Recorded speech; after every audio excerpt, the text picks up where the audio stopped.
Hello, Senadora Riza. Senadora Riza, kailangan ka po nitong mga nangyayari na namang patayan, gaya po ng nangyari kanina sa Ateneo de Zamboanga, no? Sa Zamboanga City. Alam ko po na kayong masigasig na umalam sa mga pangyayaring ito sapagkat kayong masipag mag-imbestiga sa mga ganitong sitwasyon. Senadora Riza, umaasa po kami na mabibigyan nyo ng solusyon ang mga ganitong sistema ng mga kabataan. Lumalala na po ang mga pangyayaring ito at ito po ay isinisisi kay Senador Kiko Pangilinan. Sana po pagtulungan ninyo ang pagbibigay ng tamang batas sa mga kabataang gumagawa ng ganito sapagkat ito'y kanila ng kalalakihan.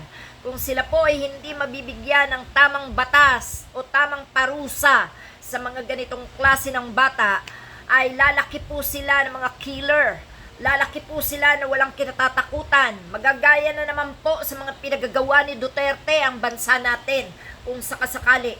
Kapag po yung mga ganyang bata hindi na parusahan, kaagad-agad ay tsak po na pamamarisan yan palagi. Sana po kung gaano nalalantad ang mga patayan ng mga kabataan, sana po yung mga pagpatay ng mga kabataang ito, sana po malantad rin sa buong Pilipinas kung paano pinarurusahan ang mga ganyang bata nang sa gayon hindi na po maulit at hindi na po pamarisan.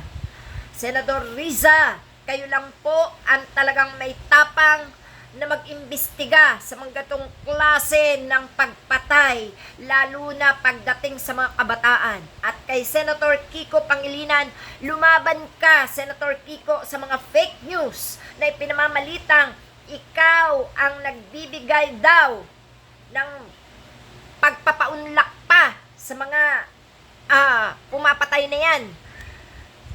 Minamali nilang pilit ang batas na iyong ipinatupad. Pilit ka nilang dinudurog sa pamamagitan ng fake news. Marami na po ang mga kabataang nahahawa ng fake news. Kaya po, nabibiktima ng fake news. Kaya po kung pwede lang, Senator Kiko, ipaglaban mo at ipaliwanag niyo po ng maayos kung ano yung batas na inyong ipinatupad para dyan sa mga kabataan na yan na pumapatay ng bata pa. At ganun din kay Senator Riza.